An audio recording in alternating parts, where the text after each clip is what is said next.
मेरे प्रिय आत्मा,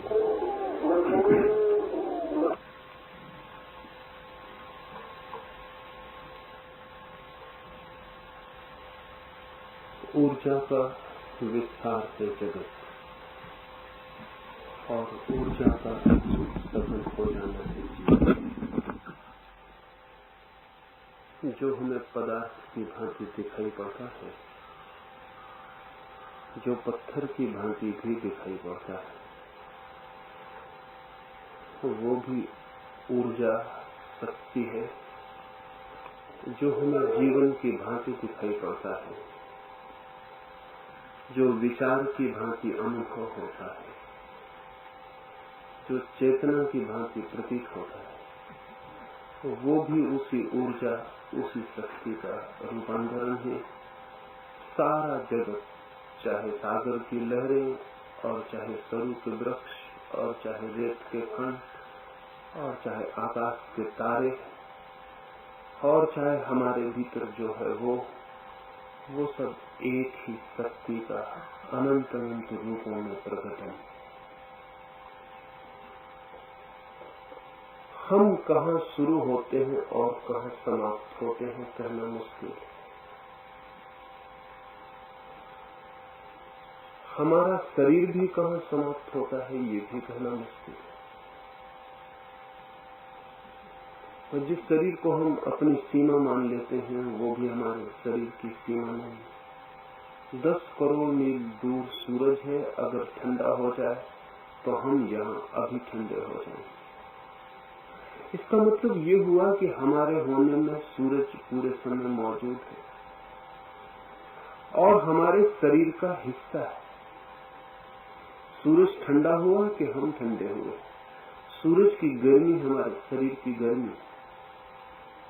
चारों तरफ फैली हुई हवाओं का सागर है और वहां से प्राण हमें उपलब्ध होता है। वो न उपलब्ध हो हम अभी मृत हो जाए। तो जो श्वास हम ले रहे हैं वो श्वास हमें भीतर से भी जोड़े है, हमें बाहर से भी जोड़े।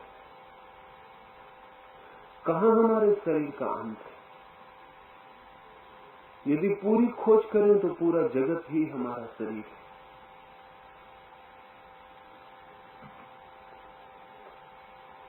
अनंत असीम हमारा शरीर है और ठीक से खोज करें तो सब जगह हमारे जीवन का केंद्र है और सब जगह विस्तार। लेकिन इसकी प्रतीति और इसके अनुभव के लिए हमें स्वयं भी अत्यंत जीवंत ऊर्जा और लिविंग एनर्जी बन जाना जरूरी है। जिसे मैं ध्यान कह रहा हूं वो हमारे भीतर ठहर गए, अवरुद्ध हो गई धाराओं को सब भांति मुक्त कर देने का नाम। तो जब आप ध्यान में प्रविष्ट होंगे तो आपके भीतर जो ऊर्जा छिपी है, जो एनर्जी छिपी है, वो इतने जोर से जागे कि बाहर की ऊर्जा से उसका संबंध स्थापित हो जाए। और जैसे ही बाहर की शक्तियों से उसका संबंध स्थापित होता है वैसे ही हम एक छोटे से पत्ते रह जाते हैं अनंत हवाओं में कपते हुए। हमारा अपना होना खो जाता है, हम विराट के साथ एक हो जाते हैं। उस विराट के साथ एक होने पर क्या जाना जाता है? अब तक मनुष्य ने कहने की बहुत कोशिश की लेकिन नहीं कहा जा सका। कबीर कहते हैं मैं खोजने खोजा बहुत, खोजते खोजते मैं खुद ही खो गया और मिला वो जरूर, लेकिन तब मिला जब मैं खो गया। और इसलिए अब कौन बताए कि क्या मिला, कैसे बताए? पहली बार जब कबीर को अनुभूति हुई तो उन्होंने जो कहा था फिर पीछे उसे बदल दिया। पहली बार जब उन्हें अनुभव हुआ तो उन्होंने कहा ऐसा लगा कि जैसे बूंद सागर में गिर गई है। उनके वचन है हेरत हेरत हे सखी रहा कबीर हिराई, बूंद समानी समुद्र में शोकत हिर जाए। खोजते खोजते कबीर खो गया, बूंद सागर में गिर गई, अब उसे कैसे वापस लौटाएं। लेकिन फिर बाद में उन्होंने बदल दिया, अब बदलाव बड़ी मूल्यवान। बाद में उन्होंने कहा कि नहीं नहीं, कुछ गलती हो गई, बूंद समुद्र में नहीं गिरी, समुद्र ही बूंद में गिर गया। और बूंद समुद्र में गिरी हो तो वापस भी लौटा ले कोई, लेकिन अगर समुद्र ही बूंद में गिरा हो तब तो बड़ी कठिनाई। और बूंद अगर समुद्र में गिरे तो बूंद कुछ बता भी सके, लेकिन अगर बूंद में ही समुद्र गिरे तब तो बहुत कठिनाई। तो बाद में उन्होंने कहा, हेरत हेरत हे सखी रहा कबीर हिराए, समुद्र समाना बूंद में शोकत हेरी जाए। भूल हो गई थी पहली दफा कि कहा कि बूंद गिर गई सागर में। जब हम ऊर्जा के स्पंदन मात्र रह जाते हैं तब ऐसा नहीं होता कि हम सागर में गिरते हैं। जब हम कपते हुए जीवन स्पंदन मात्र रह जाते हैं तो अनंत ऊर्जा का सागर हम में गिर पड़ता है। निश्चित ही फिर कहना मुश्किल है कि क्या होगा, लेकिन इसका यह अर्थ नहीं कि जो होता है वो हमें पता नहीं चलता। ध्यान रहे, कहने और पता चलने में सदा सामंजस्य नहीं। जो हम जान पाते हैं वो कह नहीं पाते। जानने की क्षमता असीम है और शब्दों की क्षमता बहुत सीमित है। बड़े अनुभव दूर, छोटे अनुभव भी हम नहीं कह पाते। अगर मेरे सिर में दर्द है तो वो भी मैं नहीं कह पाता, और अगर मेरे हृदय में प्रेम की पीड़ा है तो वो भी नहीं कह पाता। पर ये तो बड़े छोटे अनुभव हैं, और जब परमात्मा हम पर गिर पड़ता है तब जो होता है उसे तो कहना बिल्कुल ही कठिन। लेकिन जान हम जरूर पाते हैं, पर उस जानने के लिए हमें सब भांति शक्ति का एक स्पंदन मात्र रह जाना जरूरी है। जैसे एक आंधी, एक तूफान, ऐसा शक्ति का एक उबलता हुआ झरना भर हम हो जाएं।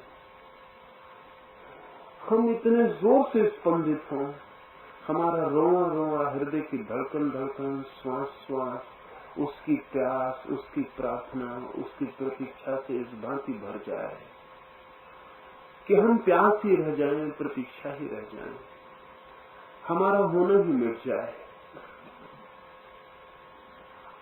उस क्षण में ही उससे मिलन, और वो मिलन कहीं बाहर घटित नहीं होता। जैसे मैंने रात कहा, वो मिलन हमारे भीतर ही घटित होता है। हमारे भीतर ही सोए हुए केंद्र हैं, हमारे सोए केंद्र से ही शक्ति उठेगी और ऊपर फैलेगी। एक बीज पड़ा है, फिर एक फूल खिलता है। फूल और बीज को जोड़ने के लिए वृक्ष को तना बनाना पड़ता है, शाखाएं फैलानी पड़ती है। फूल छिपा था बीज में ही, कहीं बाहर से नहीं आता, लेकिन प्रकट होने के लिए बीज और फूल तक के बीच में जोड़ने वाला एक तना चाहिए। तो वो तना भी बीज से निकलेगा, वो फूल भी बीज से निकलेगा। हमारे भीतर भी बीज ऊर्जा, सीड फोर्स पड़ी हुई है, उठेगी तो तने की जरूरत है। वो तना भी हमारे भीतर उपलब्ध है, जिसे हम रीढ़ की तरह जानते हैं बाहर से। ठीक उसके निकट ही वो यात्रा पथ है जहां से बीज ऊर्जा उठेगी और फूल तक पहुंच जाएगी। वो फूल बहुत नामों से पुकारा गया है, हजार पखरियों वाले कमल की तरह। जिन्हें उसका अनुभव हुआ है उन्होंने कहा है हजार पखरियों वाले कमल की तरह। जैसे हजार पखरी वाला कमल खिल जाए, ऐसा हमारे मस्तिष्क में कुछ खिलता है, कुछ फ्लावर होता है, लेकिन उसके खिलने के लिए नीचे से शक्ति का ऊपर तक पहुंच जाना जरूरी है। और जब ये शक्ति ऊपर की तरफ उठना शुरू होगी तो जैसे भूकंप आ जाएगा, जैसे अर्थक्वेक हो गया हो, ऐसा पूरा व्यक्तित्व कप उठेगा। उस कंपन को रोकना नहीं, उस कंपन में सहयोगी होना, कोऑपरेट करना है। साधारणता हम रोकना चाहेंगे तो मुझे कई लोग आते हैं कि डर लगता है कि पता नहीं क्या हो जाए। अगर डरेंगे तो गति ना हो पाएगी। भय से ज्यादा आधार्मिक और कोई वृत्ति नहीं, भय से बड़ा और कोई पाप नहीं। फियर जो है शायद वो सबसे गहरा नीचे रखने में हमें सबसे बड़ा पत्थर वही है। और भय बड़े अजीब थे और बड़े क्षुद्र है। कोई मुझे आके कहता है कि ऐसा लगता है पास पड़ोस के बैठे लोग क्या कहेंगे कि मुझे क्या हो रहा है।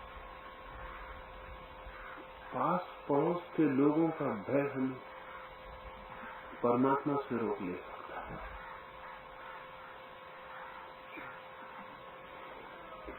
शिष्ट और सभ्य मनुष्य ने पूरी तरह हंसना बंद कर दिया, पूरी तरह रोना बंद कर दिया। ऐसी कोई व्यक्ति, ऐसा कोई भाव नहीं है जिसमें वो पूरा डूबे। वो हर चीज के बाहर खड़ा रह जाता है, त्रिशंकु की तरह लटका रह जाता है। हंसते हैं तो हम डरे हुए, रोते हैं तो हम डरे हुए। पुरुषों ने तो जैसे रोना छोड़ ही दिया, उनको ख्याल ही नहीं है कि रोना भी कुछ आयाम है, वो भी कोई दिशा है। हमारे ख्याल में नहीं है कि जो नहीं रो सकता उस व्यक्तित्व में कुछ बुनियादी कमी होगी। उस व्यक्तित्व का कोई एक हिस्सा सदा के लिए कुंठित हो गया और वो हिस्सा सदा पत्थर के बोझ की तरह उसके ऊपर अटका रहेगा। जिन्हें ऊर्जा के जगत में प्रवेश करना है, उस सुप्रीम एनर्जी की यात्रा करनी है, उन्हें सब भय छोड़ देने पड़ेंगे और सरल होकर, अगर शरीर कपता हो, कंपित होता हो, गिरता हो, नाचने लगता हो, ये जान के आपको आश्चर्य होगा, और लेकिन जान लेना जरूरी है कि जितने भी योगासन हैं वे सब ध्यान की स्थितियों में आकस्मिक रूप से ही उपलब्ध हुए हैं। उन्हें किसी ने बैठ के सोच के निर्मित नहीं किया, उन्हें किसी ने बैठ के तैयार नहीं किया है। वो तो ध्यान की स्थिति में शरीर ने वैसी स्थितियां ले ली हैं और तब पता चला कि ये स्थितियां, और तब धीरे धीरे एसोसिएशन भी पता चला कि जब मन एक दशा में जाता है तो शरीर इस दशा में चला जाता है। तब फिर ये ख्याल में आ गया कि अगर शरीर को इस दशा में ले जाया जाए तो मन उस दशा में चला जाएगा। जैसे हमें पता है कि अगर भीतर रोना भर जाए तो आंख से आंसू आ जाते हैं, अगर आंख से आंसू आ जाए तो भीतर रोना भर जाएगा। ये एक ही चीज के दो छोर हो गए। जैसे हमें क्रोध आता है तो किसी के सिर के ऊपर हमारा हाथ उसे मारने को उठ जाता है। जैसे हमें क्रोध आता है तो मुट्ठियां बंध जाती है। जैसे हमें क्रोध आता है तो दांत भिज जाते। जैसे हमें क्रोध आता है तो आंखें लाल हो जाती। और जब प्रेम आता है तब तो मुट्ठियां नहीं भिजती, तब तो दांत नहीं भिजते, तब तो आंखें लाल नहीं हो जाती। जब प्रेम आता है तो कुछ और होता है। अगर मुट्ठियां भिजी भी हो तो खुल जाती, अगर दांत भिजे भी हो तो खुल जाती, अगर आंख लाल भी हो तो शांत हो जाती। प्रेम की अपनी व्यवस्था है। ऐसे ही ध्यान की प्रत्येक स्थिति में भी शरीर की अपनी व्यवस्था है। इसको ऐसा समझें कि अगर शरीर की उस व्यवस्था में आपने बाधा डाली तो भीतर चित्त की व्यवस्था में बाधा पड़ जाएगी। जैसे अगर कोई आपसे कहे कि क्रोध करिए लेकिन आंखें लाल ना हो, क्रोध करिए लेकिन मुट्ठी ना भिजे, क्रोध करिए लेकिन दांत ना भिजे, तो आप क्रोध न कर पाएंगे। क्योंकि शरीर का ये जो आनुषंगिक हिस्सा है, इसके बिना आप कैसे क्रोध कर पाएंगे। अगर कोई कहे कि सिर्फ क्रोध करिए, शरीर पर कोई परिणाम न हो, तो आप क्रोध न कर पाएंगे। अगर कोई कहे कि सिर्फ प्रेम करिए, लेकिन आपकी आंखों से अमृत न बरसे और आपके हाथों में प्रेम की लहरें न दौड़े और आपका हृदय न धड़कने लगे और आपकी सांस और तरह से न चलने लगे, आप सिर्फ प्रेम करिए, शरीर पर कुछ प्रकट मत होने दीजिए, तो आप कहेंगे बहुत मुश्किल, ये नहीं हो सकता। तो जब ध्यान की स्थितियों में शरीर विशेष रूप से मुड़ने लगे, घूमने लगे, तब अगर आप उसे रोकते हैं तो भीतर की स्थिति को भी आप पंगु कर देंगे, वो स्थिति फिर आगे नहीं बढ़ेगी। जितने योगासन है वे सब ध्यान की स्थितियों में ही उपलब्ध हुए। मुद्राओं का बहुत विस्तार हुआ, अनेक प्रकार की आपने बुद्ध की मूर्तियां देखी होंगी, बहुत मुद्राओं में। वे मुद्राएं भी मन की किन्हीं विशेष अवस्थाओं में पैदा हुई। फिर तो मुद्राओं का एक शास्त्र बन गया। फिर तो बाहर से देख के कहा जा सकता है, अगर आप झूठ ना कर रहे हो और ध्यान में सीधे बह जाएं, तो आपकी जो मुद्रा बनेगी उसे देख के भी बाहर से कहा जा सकता है कि भीतर आपके क्या हो रहा है। उसको भी रोक नहीं लेना है। मेरी अपनी समझ में तो नृत्य भी पहली बार ध्यान में ही जन्मा है। मेरी समझ में तो जीवन में जो भी महत्वपूर्ण है उसके कहीं मूल स्रोत ध्यान से संबंधित है। मीरा कहीं नाचना सीखने नहीं गई, और लोग सोचते होंगे कि मीरा ने नाच नाच के भगवान को पा लिया, तो गलत सोचते। मीरा ने भगवान को पा लिया इसलिए नाच उठी, बात बिल्कुल दूसरी। नाच नाच के कोई भगवान को नहीं पाता, लेकिन कोई भगवान को पा ले तो नाच सकता है। और जब समुद्र गिरे बूंद में और बूंद नाचने न लगे तो क्या करे? और जब किसी भिखारी के द्वार पर अनंत खजाना टूट पड़े और भिखारी न नाचे तो क्या करे? लेकिन सभ्यता ने मनुष्य को ऐसा जकड़ा है कि वो नाच भी नहीं सकता। मेरी समझ में दुनिया को अगर वापस धार्मिक बनाना हो तो हमें जीवन की सहजता को वापस लौटाना पड़ेगा। तो ये हो सकता है कि जब ध्यान की ऊर्जा जगे आपके भीतर तो सारे प्राण नाचने लगे, उस वक्त आप शरीर को मत रोक लेना, अन्यथा बात वही ठहर जाएगी, रुक जाएगी, और कुछ होने वाला था वो नहीं हो पाएगा। लेकिन हम बड़े डरे हुए लोग हैं, हम कहेंगे कि अगर मैं नाचने लगूं, मेरी पत्नी पास बैठी है, मेरा बेटा पास बैठा है, वे क्या सोचेंगे कि पिताजी और नाचते। अगर मैं नाचने लगूं तो पति पास बैठे हैं, वे क्या सोचेंगे कि मेरी पत्नी पागल तो नहीं होगी। अगर ये भय रहे तो उस भीतर की यात्रा पर गति नहीं हो पाएगी। और शरीर की मुद्राओं, आसनों के साथ साथ और बहुत कुछ भी प्रकट होता है। एक बड़े विचारक थे, न मालूम कितने सन्यासी, साधुओं, आश्रमों, न मालूम कहां कहां गए। इधर कोई 6 महीने पहले मेरे पास आए तो उन्होंने कहा सब समझ में आता है लेकिन मुझे कुछ होता है। तो मैंने उनसे कहा आप होने न देते होंगे।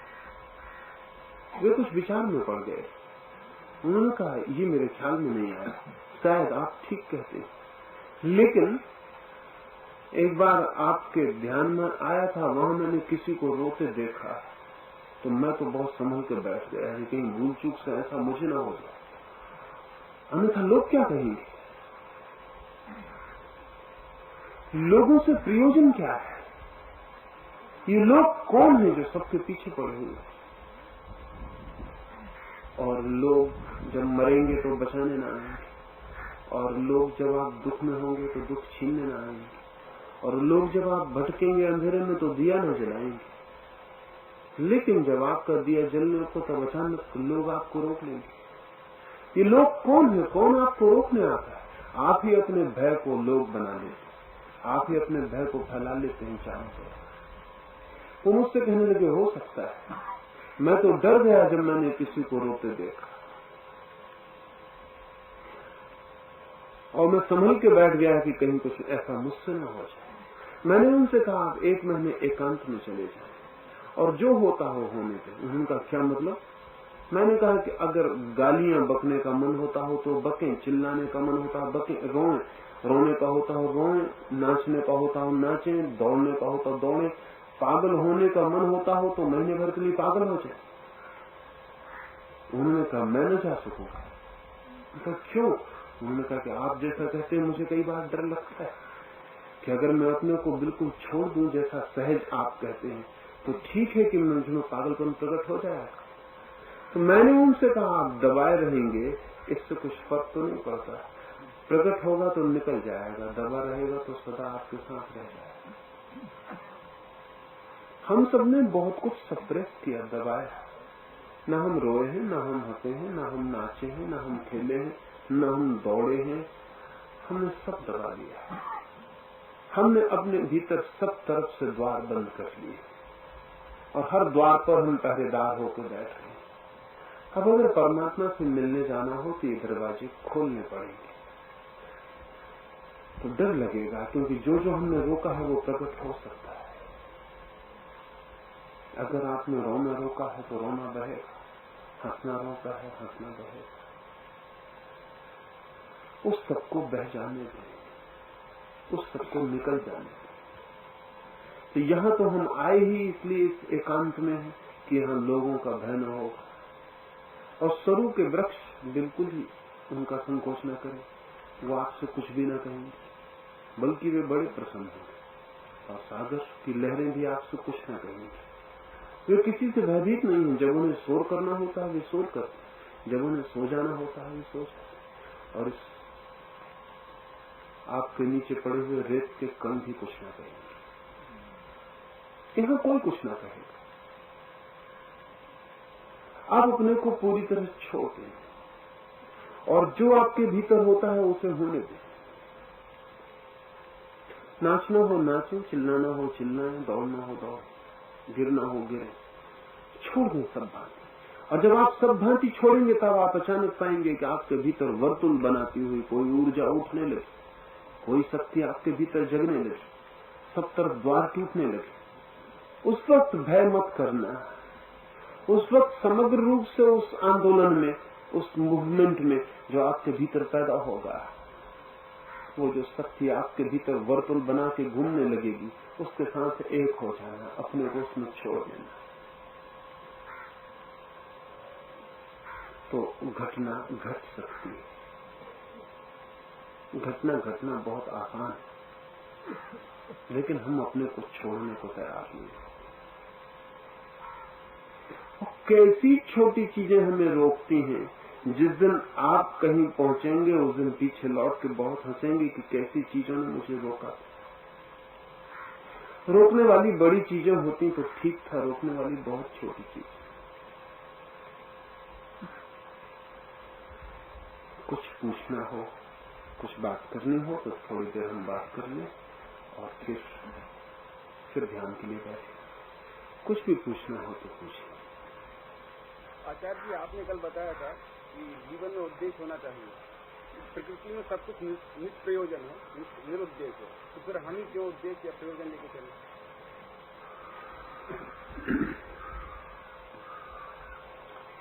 निश्चित ही मित्र पूछते हैं कि प्रकृति में सभी निरुद्देश्य, तो हम ही क्यों उद्देश्य लेकर चले? अगर सब उद्देश्य छोड़ सको तो इससे बड़ा कोई उद्देश्य नहीं हो सकता।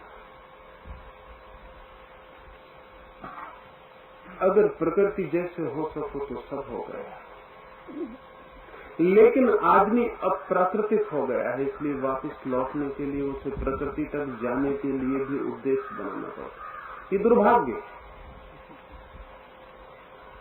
वही तो मैं कह रहा हूं कि सब छोड़ दो, लेकिन अभी तो हमने इतना पकड़ लिया है कि छोड़ना भी हमें एक उद्देश्य ही होगा, वो भी हमें छोड़ना पड़ेगा। हमने इतने जोर से पकड़ा है कि हमें छोड़ने में भी मेहनत करनी पड़ेगी। हालांकि छोड़ने में कोई मेहनत की जरूरत नहीं, छोड़ने में क्या मेहनत करनी होती। ये ठीक है कि कहीं कोई उद्देश्य नहीं है। क्यों नहीं है? लेकिन नहीं होने का कारण ये नहीं है कि निरुद्देश्य है प्रकृति। नहीं होने का कारण ये है कि जो है उसके बाहर कोई उद्देश्य नहीं है। एक फूल खिला है, वो किसी के लिए नहीं खिला है और किसी बाजार में बिकने के लिए भी नहीं खिला है। राह से कोई गुजरे और उसकी सुगंध ले इसलिए भी नहीं खिला है। कोई गोल्ड मेडल उसे मिले, कोई महावीर चक्र मिले, कोई पद्मश्री मिले, इसलिए भी नहीं खिला है।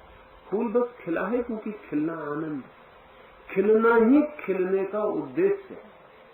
इसलिए ऐसा भी कह सकते हैं कि फूल निरुद्देश्य खिला है।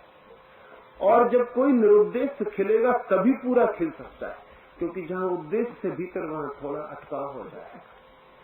अगर फूल इसलिए खिला है कि कोई निकले उसके लिए खिला है, अगर वो आदमी भी रास्ते से नहीं निकल रहा तो फूल अभी बंद रहेगा।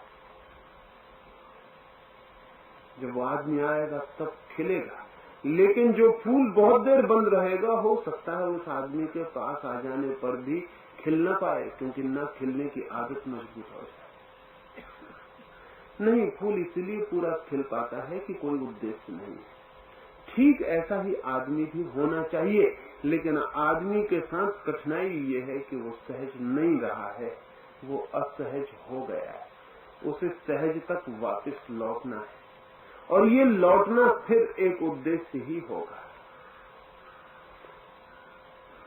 तो मैं जब उद्देश्य की बात करता हूं तो वो उसी अर्थों में जैसे पैर में कांटा लग गया हो और दूसरे कांटे से उसे निकालना पड़े।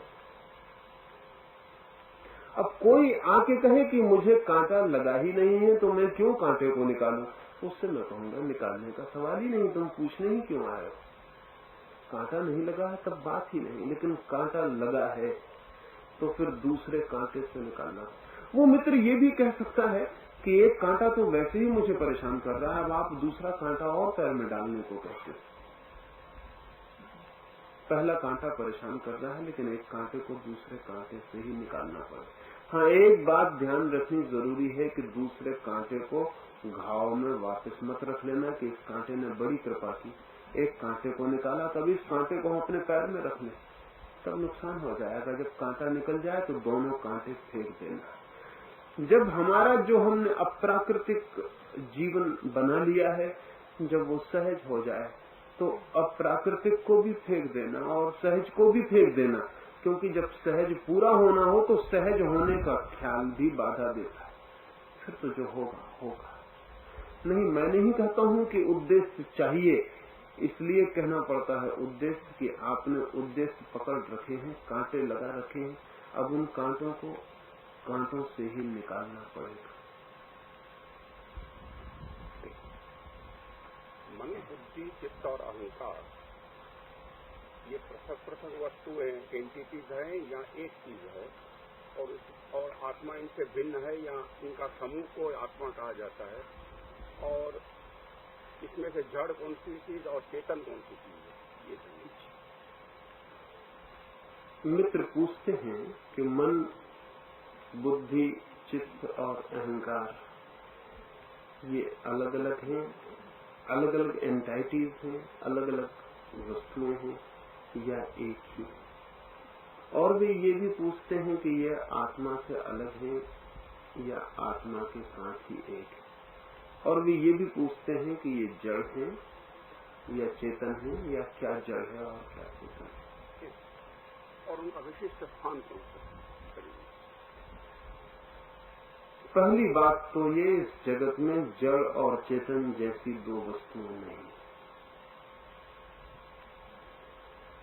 जिसे हम जड़ कहते हैं वो सोया हुआ चेतन है, और जिसे हम चेतन कहते हैं वो जागा हुआ जड़। असल में जड़ और चेतन जैसे दो पृथक अस्तित्व नहीं है, अस्तित्व तो एक का ही है। उस एक का नाम ही परमात्मा है, ब्रह्म है, कोई और नाम दे, और वो एक ही जब सोया हुआ है तब जड़ मालूम होता है, और जब जागा हुआ है तब चेतन मालूम होता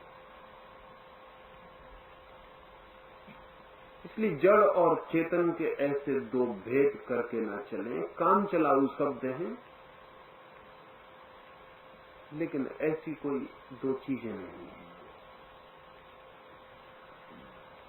विज्ञान भी इस नतीजे पर पहुंच गया कि जड़ जैसी कोई चीज नहीं है, मैटर जैसी कोई चीज नहीं। ये बड़े मजे की बात है कि आज से 50-60 साल पहले नीत्शे ने यह घोषणा की कि ईश्वर मर गया है,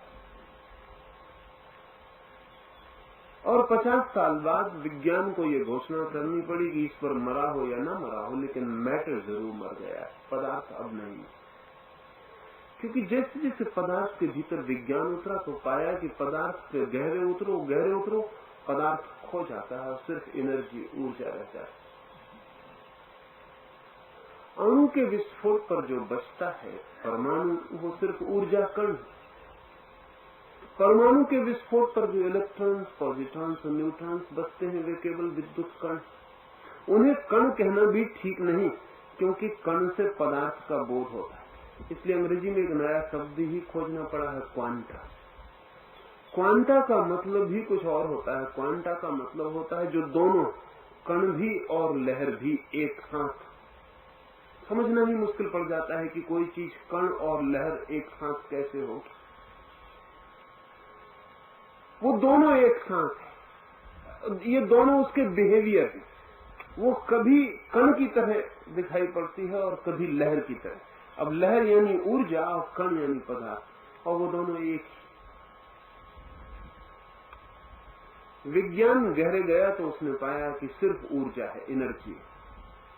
और अध्यात्म गहरे गया तो उसने पाया कि सिर्फ आत्मा है, और आत्मा एनर्जी है, आत्मा ऊर्जा है।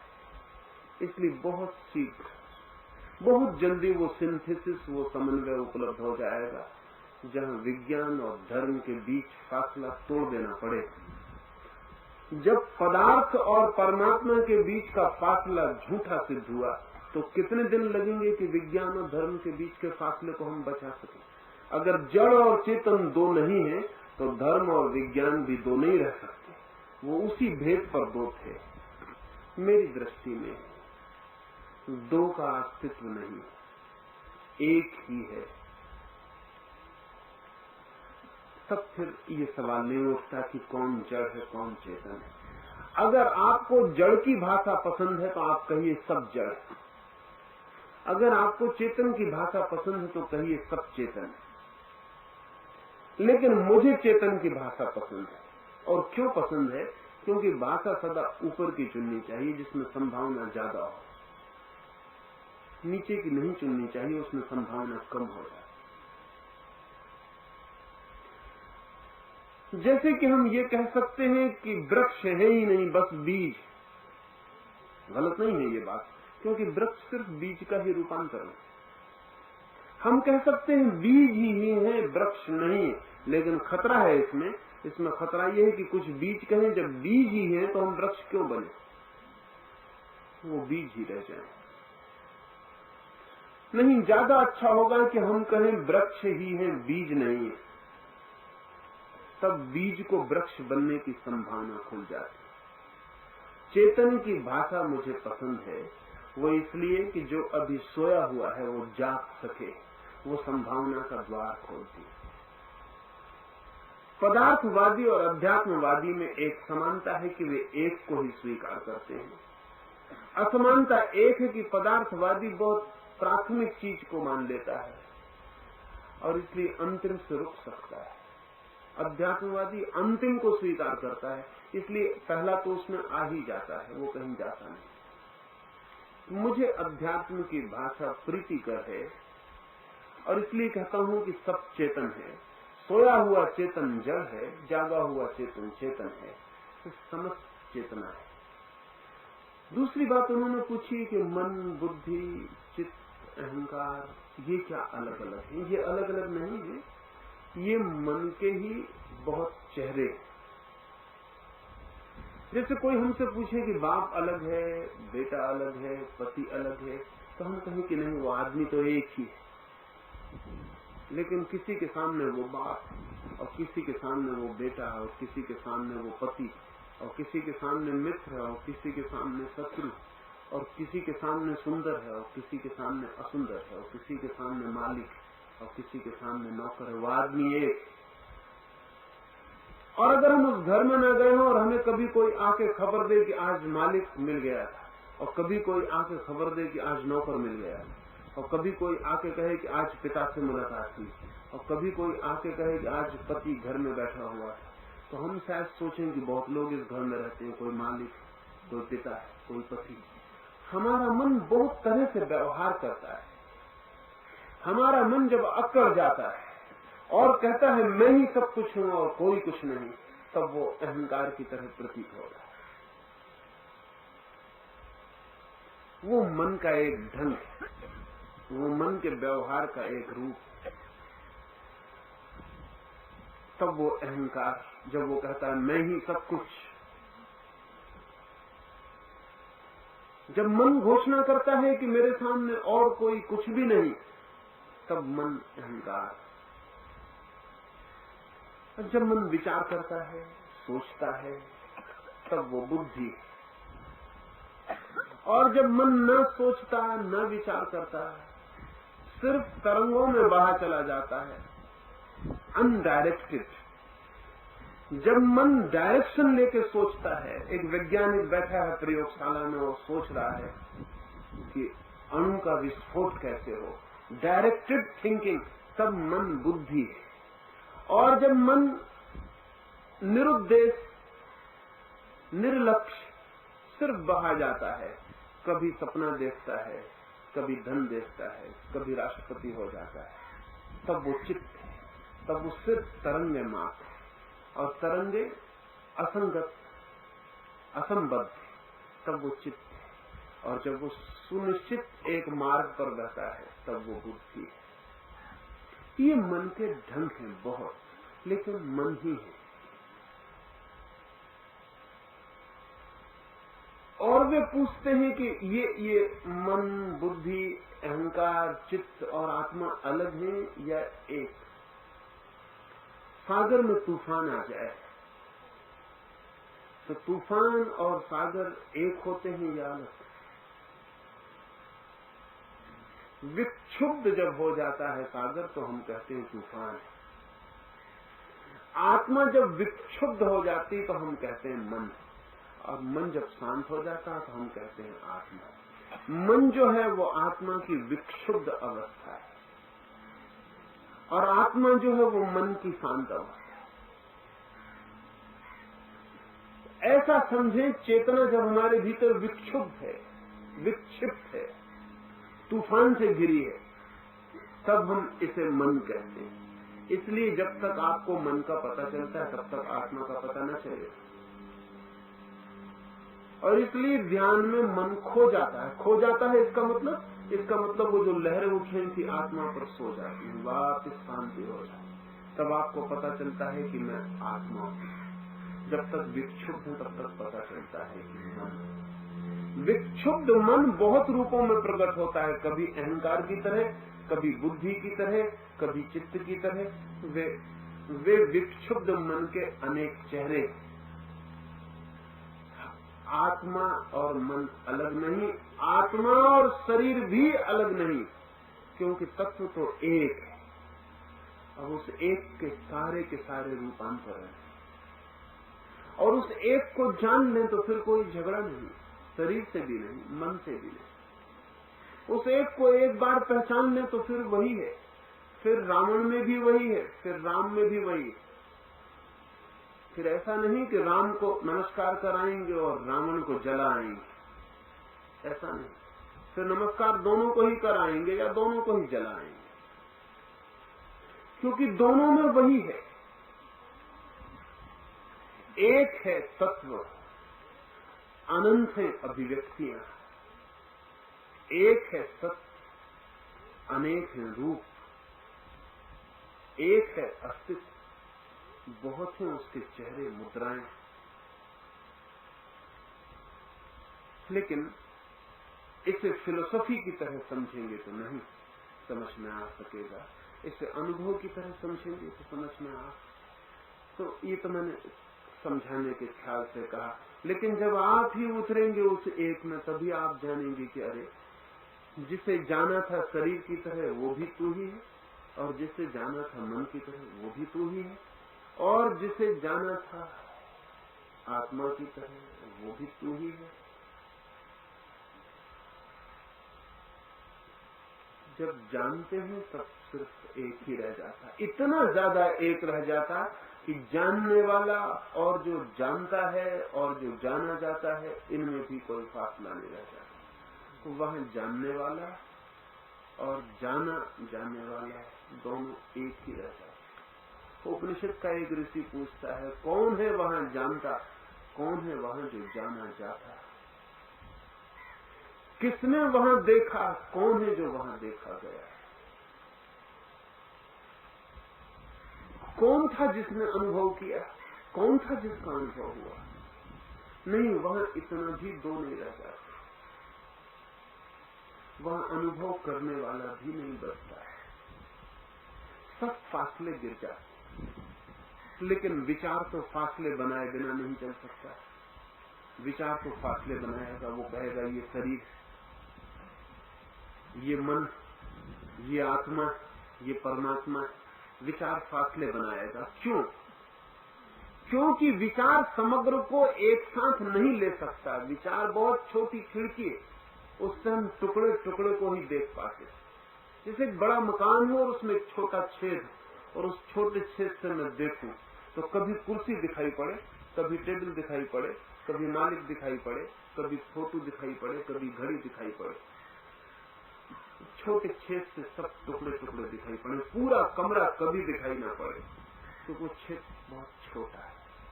और फिर दीवार गिरा के मैं भीतर पहुंच जाऊं तो पूरा कमरा एक साथ दिखाई पड़े।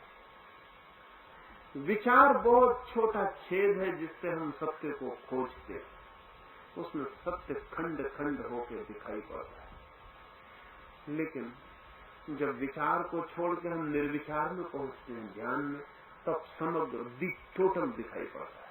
और जिस दिन वो पूरा दिखाई पड़ता है उस दिन बड़ी हैरानी होती है, अरे एक ही था, अनंत होकर दिखाई पड़ता है, पर वो अनुभव से ही। हाँ, कहीं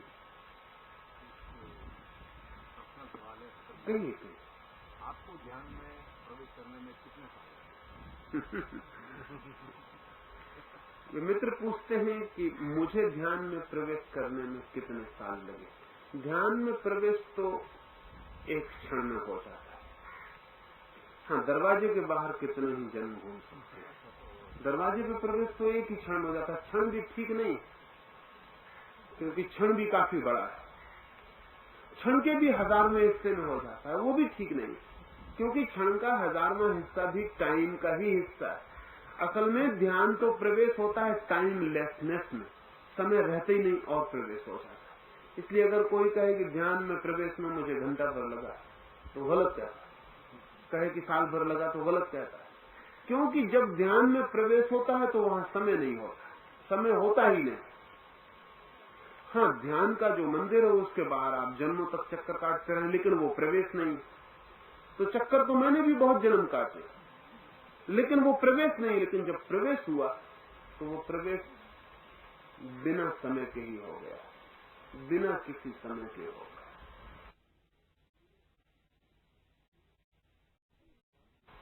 इसलिए सवाल बड़ा कठिन पूछ लिया आपने। अगर उस सब का हिसाब हम रखें जो मंदिर के बाहर घूमने में वक्त बिताया, तो वो अंतहीन हिसाब, वो अनंत जन्मों का हिसाब है। उसको भी बताना मुश्किल, क्योंकि बहुत लंबा है, उसकी भी कोई गणना नहीं की जा सकती।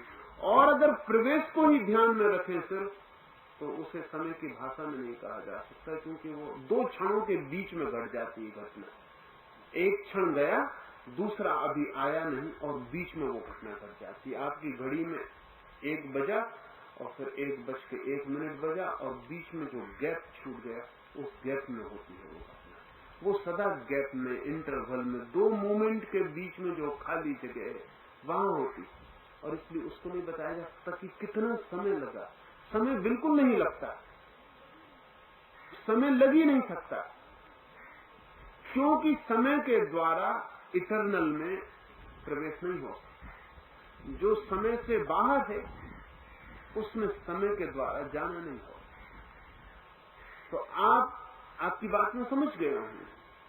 मंदिर के बाहर जितना घूमना हो घूम सकते हैं, वो चक्कर में लगाना। जैसे एक आदमी चक्कर लगा रहा है, एक हमने गोल घेरा खींच दिया, एक सर्किल बना दिया और सर्किल के बीच में एक सेंटर, और एक आदमी सर्किल पे चक्कर लगा रहा है। वो लगाता रहे सर्किल पर, अनंत जन्मों तक चक्कर लगाता रहे, तो भी सेंटर पर पहुंचने वाला नहीं। वो सोचे कि और जोर से दौड़ूं तो जोर से दौड़े, वो सोचे कि हवाई जहाज ले आऊं तो हवाई जहाज ले आए। उसे जो भी करना हो वो करे, जितनी ताकत लगानी हो लगाए। अगर वो सर्किल पर ही दौड़ता है तो दौड़ता रहे दौड़ता रहे दौड़ता रहे, वो सेंटर पे नहीं पहुंच सकता। और सर्किल पे वो कहीं भी हो, सेंटर से दूरी बराबर हो, इसलिए वो कितना दौड़ा बेमानी है। कहीं भी खड़ा हो जाए उसकी सेंटर से दूरी उतनी ही है जितनी दौड़ने के पहले। वो अनंत जन्म दौड़ता है। और अगर सेंटर पर पहुंचना है तो सर्किल पर दौड़ना छोड़ना पड़ेगा, सर्किल ही छोड़ना पड़ेगा, सर्किल को छोड़ के छलांग लगानी पड़ेगी। अगर फिर वो आदमी सेंटर पर पहुंच जाए तो आप उससे पूछें कि सर्किल पर कितनी यात्रा करके तुम सेंटर पर पहुंचे, तो वो आदमी क्या कहे? वो आदमी कहे सर्किल पर तो बहुत यात्रा की, लेकिन उससे पहुंचे नहीं। वो तो सर्किल पर बहुत चले लेकिन उससे पहुंचे ही नहीं। तो आप उससे पूछे कितने मील चल के पहुंचे, वो कहे कि नहीं कितने ही मील चले, उससे पहुंचे नहीं। चले तो बहुत लेकिन उससे पहुंचना न हुआ, और जब पहुंचे तब सर्किल से छलांग लगा के पहुंचे, और वहां मील का सवाल नहीं। ठीक ऐसी बात है, समय में नहीं घटना घटती है। और समय तो हमने सबने बहुत गंवाया है, समय तो हम सबने बहुत गंवाया है। जिस दिन आपको भी घटेगी उस दिन आप भी ना बता सकेंगे कि कितनी देर में ये हुआ। नहीं, देरी का सवाल ही नहीं। जीसस से किसी ने पूछा है कि तुम्हारे उस स्वर्ग में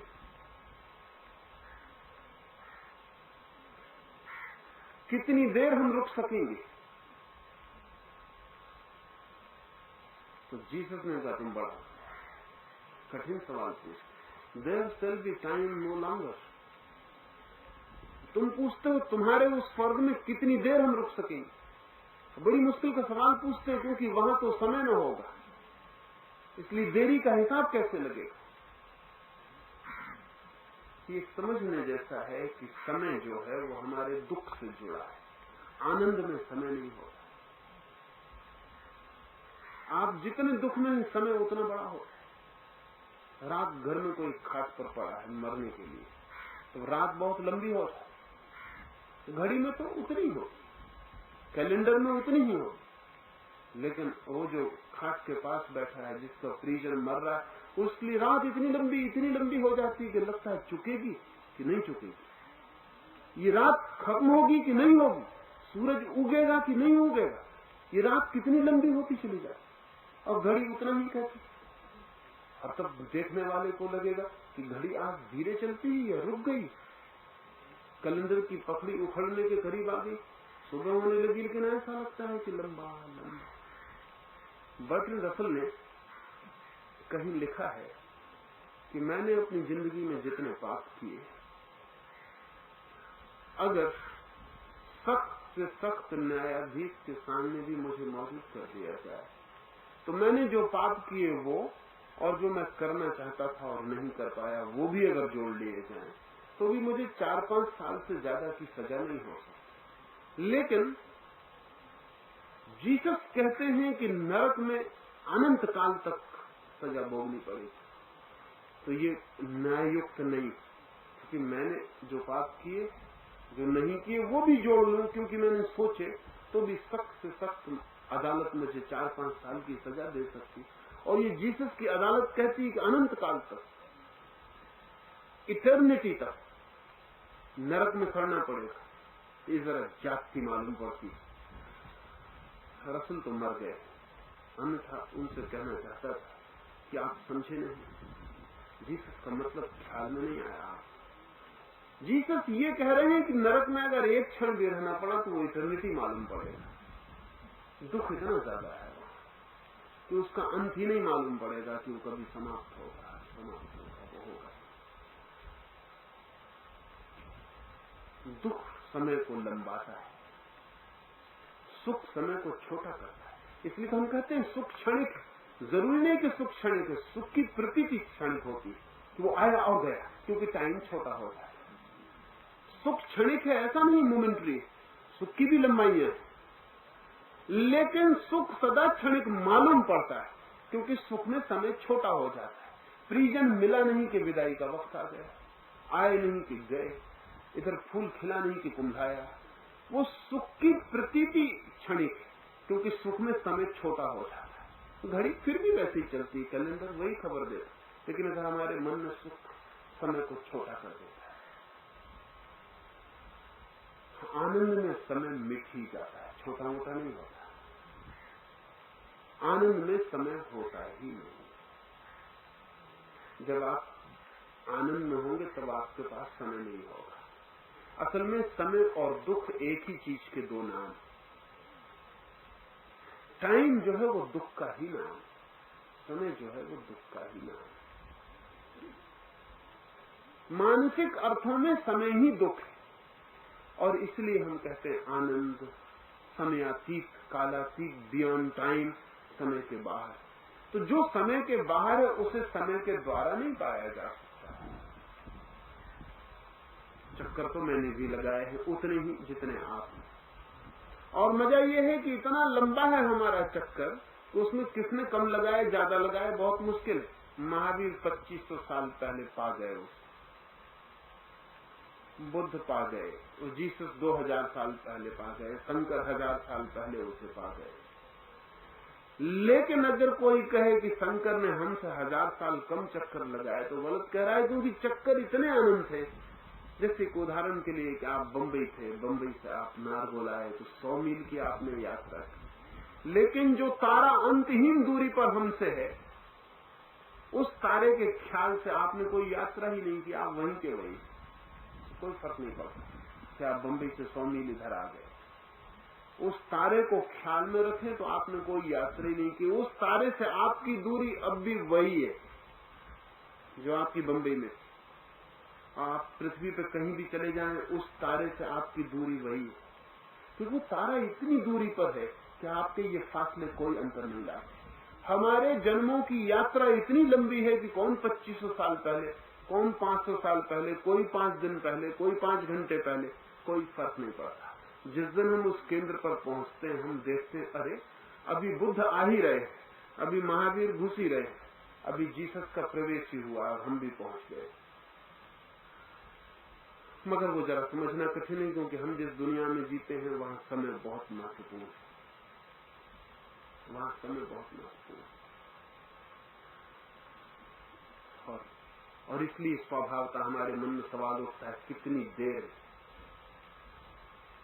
लेकिन मत उठाएं इस सवाल को, देरी की बात ही मत करें, चक्कर लगाना बंद करें। चक्कर में देरी लग जाएगी, मंदिर के बाहर मत घूमें, भीतर चले जाएं।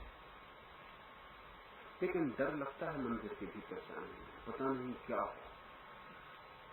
मंदिर के बाहर सब परिचित, मित्र है, परिजन है, पत्नी है, बेटा है, घर है, द्वार है, दुकान। मंदिर के बाहर सब अपना है, और मंदिर में एक शर्त है कि वहां अकेले ही भीतर प्रवेश होता है।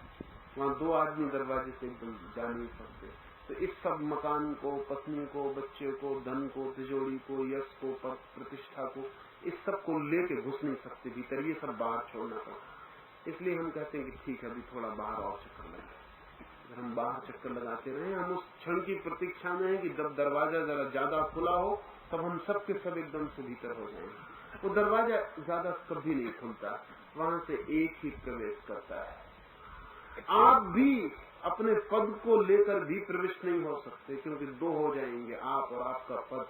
अपने नाम को लेकर भी प्रवेश नहीं कर सकते, क्योंकि 2 हो जाएंगे, आप और आपका नाम। वहां कुछ भी लेके, वहां तो बिल्कुल टोटली नेकेड, एकदम नग्न और अकेले वहां प्रवेश करना पड़ा। इसलिए हम बाहर घूमते रहे। हम मंदिर के बाहर ही डेरा डाल देते हैं, हम कहते हैं भगवान के पास ही तो है, कोई ज्यादा दूर तो नहीं। लेकिन मंदिर के बाहर आप गज भर की दूरी पर हैं कि 1000 गज की दूरी पर हैं कि 1000 मील की दूरी पर, कोई फर्क नहीं पड़ता। मंदिर के बाहर हैं तो बस बाहर, और भीतर जाना हो तो एक क्षण के 1000वें हिस्से में मैं कह रहा हूं, ठीक नहीं है वो कहना, बिना क्षण के भी भीतर प्रवेश हो।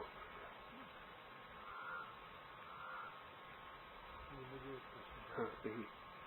वो ये है कि ज्ञान जो है वो निर्विचार अवस्था में ही है, और विचार अवस्था में क्या ज्ञान रहता है कि नहीं रहता? इसको अंतिम प्रश्न मान ले, फिर कोई और प्रश्न हो तो बात कर लेंगे। आप पूछते हैं कि जो ज्ञान है वो निर्विचार अवस्था में ही रहता है और विचार में नहीं रहता है।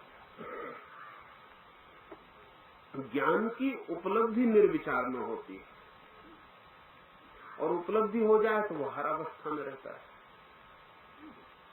फिर तो विचार की अवस्था में भी रहता है, फिर तो उसे खोने का कोई उपाय नहीं। लेकिन उपलब्धि निर्विचार में हो। अभिव्यक्ति विचार से भी हो सकती है, लेकिन उपलब्धि निर्विचार में हो। उसे पाना तो हो तो निर्विचार होना पड़े। क्यों निर्विचार होना पड़े? क्योंकि विचार की तरंगे मन को दर्पण नहीं बनने देती। जैसे समझे एक चित्र उतारना हो कैमरे से, तो उतारने में तो एक विशेष अवस्था का ध्यान रखना पड़े कि कैमरे में प्रकाश न चला जाए,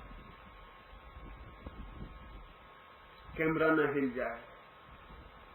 लेकिन एक दफे चित्र उतर गया तो फिर खूब हिलाइए और खूब प्रकाश में रखिए, उससे कुछ फर्क नहीं पड़ता।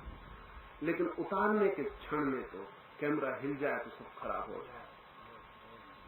एक दफा उतर जाए तो बात खत्म हो गई, फिर खूब हिलाइए और नाचिए लेकर तो कोई फर्क नहीं पड़ता।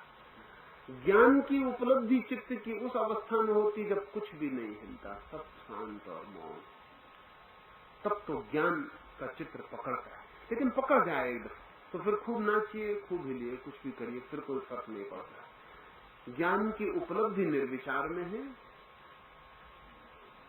और विचार फिर कोई बाधा नहीं डालता।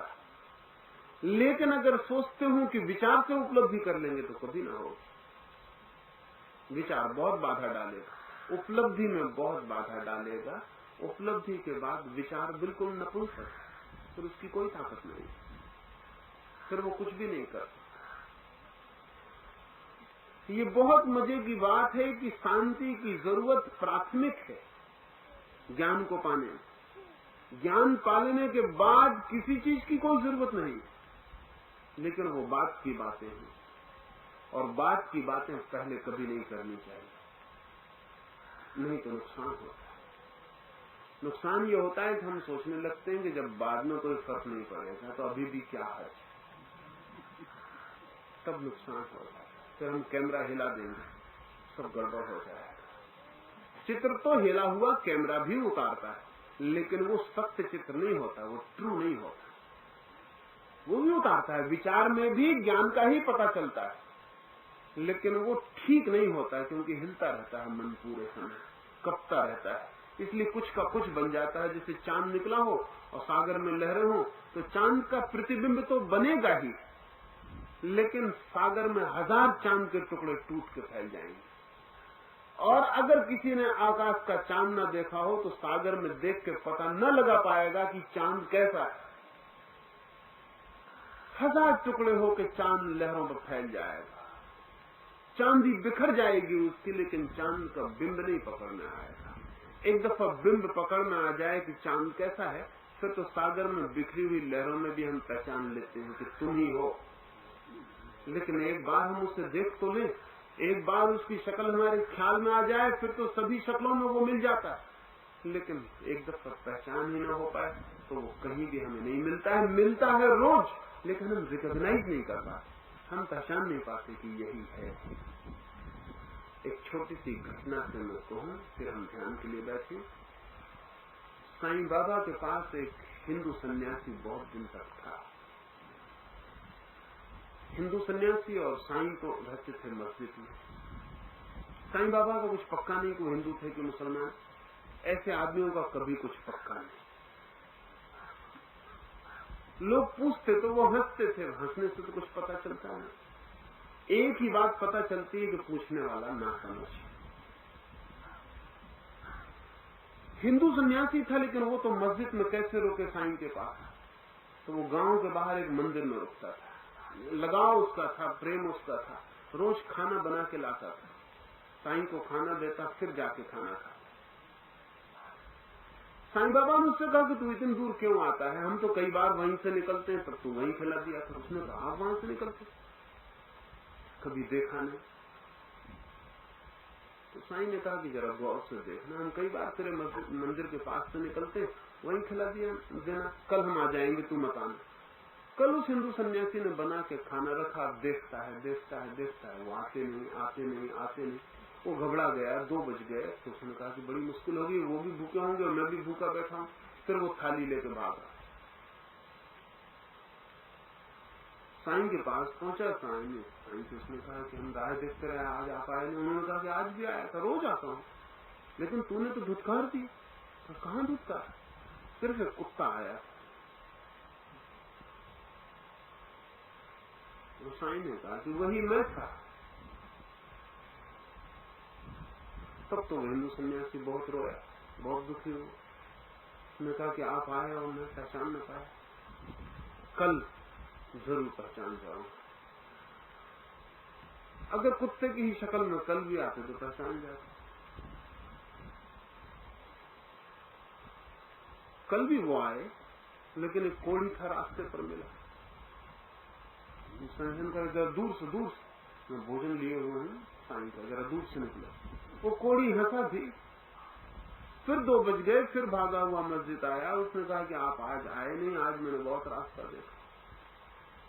तो साईं ने कहा कि मैं तो फिर भी आया, लेकिन तेरे चित्त में इतनी तरंगे हैं कि रोज में वही तो दिखाई नहीं पड़ सकता, तू ही कब जाता है? आज वो कोढ़ी आया था तो तूने कहा दूर हट। तो मैंने कहा हद हो गई, मैं आता हूं, तू तो भगा देता है और यहाँ आके कहता है। तो वो सन्यासी रोने लगा। उसने कहा मैं आपको पहचान ही नहीं पाया। तो साईं ने उससे कहा था कि तू अभी मुझे ही नहीं पहचान पाया, इसलिए दूसरी शक्लों में मुझे कैसे पहचान पाया? एक बार हम सत्य की झलक पा लें तो फिर असत्य है ही नहीं। एक बार हम परमात्मा को झांक लें तो परमात्मा के अतिरिक्त फिर कुछ है ही नहीं। लेकिन वो झांकना तब हो पाए जब हमारे भीतर सब शांत और मौन।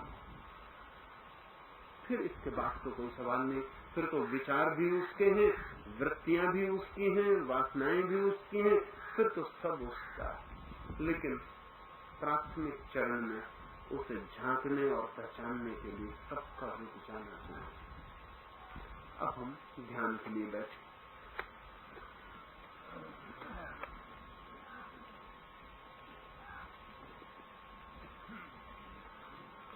फासले पर चले जाएं, दूर बैठ जाएं, ताकि लेटना पड़े तो लेट भी सके और कोई बात नहीं करेगा।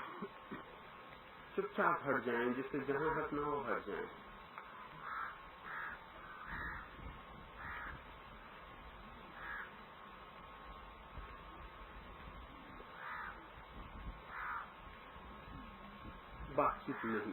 बातचीत बिल्कुल नहीं करेंगे।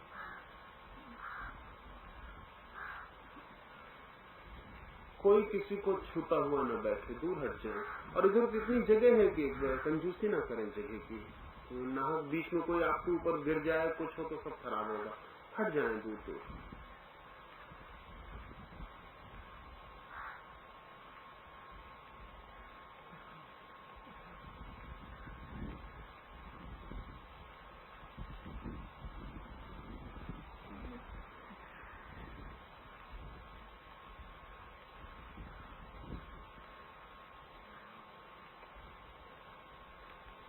शीघ्रता से बैठ जाएं या लेट जाएं, जिससे जैसा करना हो वैसा करें।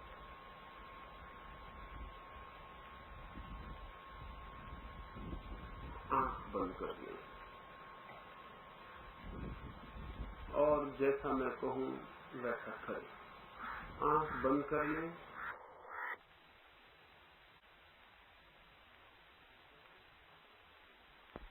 गहरी सांस लेना शुरू करें। जितनी गहरी ले सकें लें और जितनी गहरी छोड़ सकें छोड़ें। सारी शक्ति सांस के लेने और छोड़ने में लगा देनी। गहरी सांस लें और गहरी सांस छोड़ें। सिर्फ सांस ही रह जाए, सारी शक्ति लगा देनी। जितनी गहरी सांस लेंगे छोड़ेंगे उतनी ही भीतर ऊर्जा के जगने की संभावना बढ़ेगी। गहरी सांस लें और गहरी सांस छोड़ें। गहरी सांस लें और गहरी सांस छोड़ें।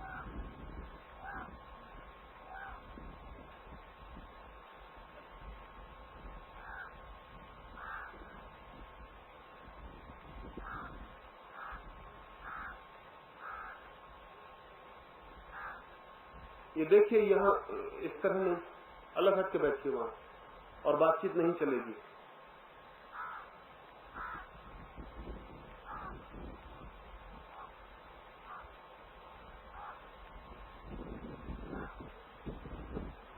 ये कुत्ते अपने ले जाइए, क्या कर रहे हैं यहाँ?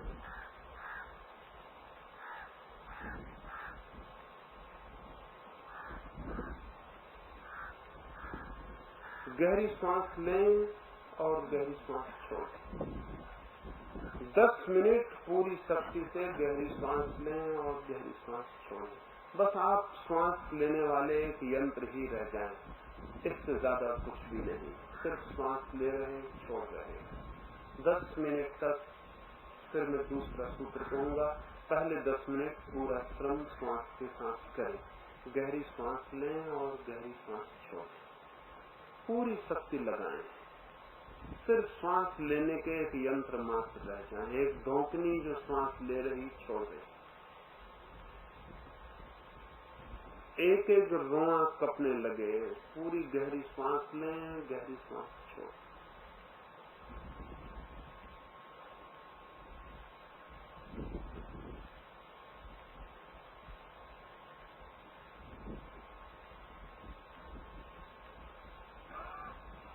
गहरी सांस लें, गहरी सांस छोड़ें। गहरी सांस लें, गहरी सांस छोड़ें।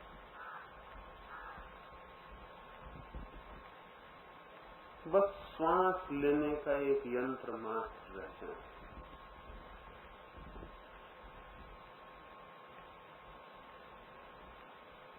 सारी शक्ति, सारा ध्यान सांस लेने में ही लगा।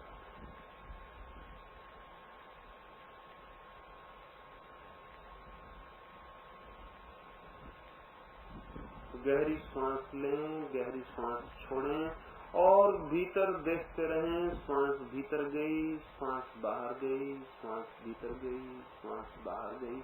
साक्षी रह जाएं, देखते रहें। सांस भीतर जा रही, सांस बाहर जा रही। सारा ध्यान सांस पर रखें और सारी शक्ति लगा दें। अब मैं 10 मिनट के लिए चुप हो जाता हूं। आप गहरी सांस लें, गहरी सांस छोड़ें और भीतर ध्यान पूर्वक देखते रहें। सांस आई, सांस गई।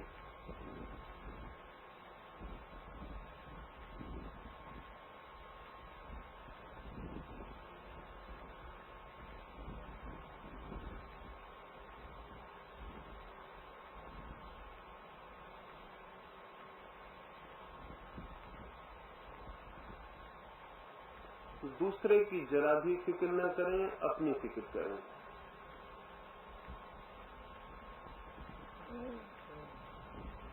पूरी शक्ति लगा दें और दूसरे पर कोई ध्यान न दें।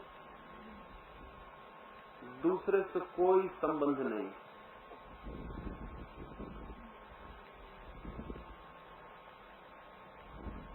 गहरी सांस लें, गहरी छोड़ें और भीतर देखते रहें। सांस भीतर गई, सांस बाहर गई। सांस स्पष्ट दिखाई पड़ने लगेगी। ये सांस भीतर गई, ये सांस बाहर।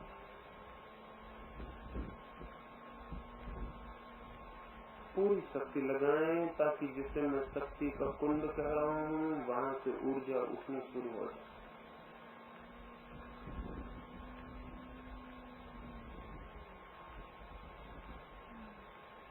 ये पूरा वातावरण श्वास लेता हुआ मालूम पड़ने लगे। गहरी श्वास लें, गहरी श्वास छोड़,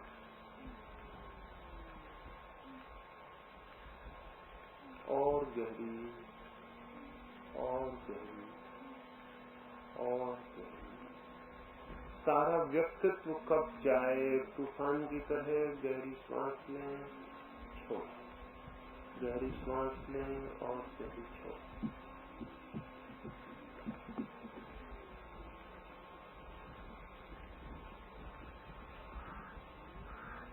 गहरी श्वास लें और छोड़,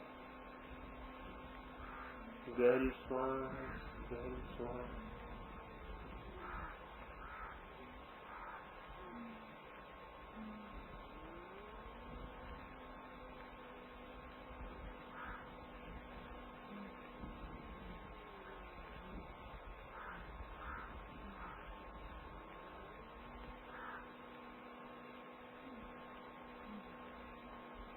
गहरी श्वास लें, गहरी श्वास छोड़ें और भीतर देखते रहें। श्वास आई, श्वास गई, श्वास आई, श्वास गई। पूरी शक्ति लगाएं।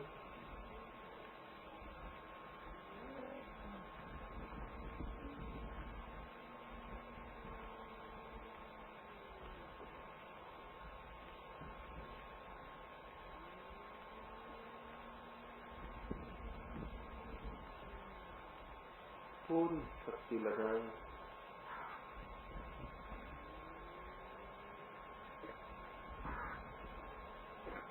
एक ही बात पर सारी शक्ति लगा दें। गहरी श्वास लें, गहरी श्वास छोड़ और भीतर देखते रहें। श्वास आई, श्वास गई, श्वास आ रही, श्वास जा रही।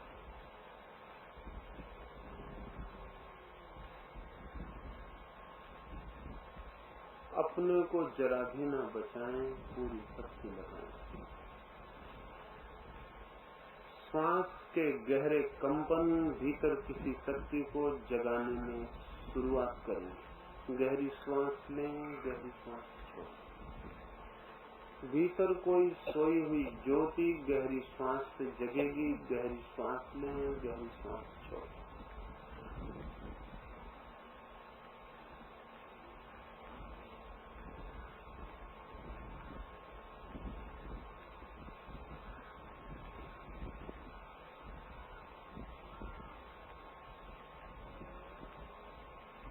गहरी श्वास लें, गहरी श्वास छोड़। एक यंत्र मात्र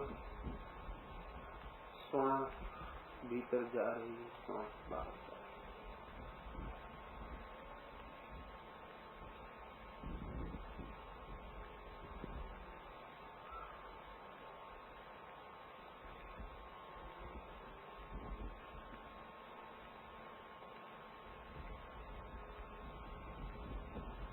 पूरी शक्ति लगाते हैं, पूरी शक्ति लगाते हैं।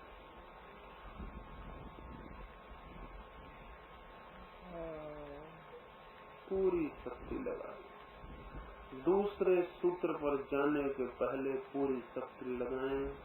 गहरी से गहरी श्वास लें और छोड़ें। सारा शरीर कब जाए, सारी जड़ें कब जाएं, सारा व्यक्तित्व कब जाए। एक आंधी की तरह हालत पैदा करते, श्वास ही रह जाए। पूरी शक्ति लगा दें। दूसरे सूत्र पर प्रवेश के पहले पूरी शक्ति लगाएं। आपकी चरम स्थिति में दूसरे सूत्र पर प्रवेश होगा। गहरी ताकत लगाएं। गहरी श्वास, गहरी श्वास, गहरी श्वास। अपने को बचाएं मत, पूरा लगा दें, जरा भी ना बचाएं।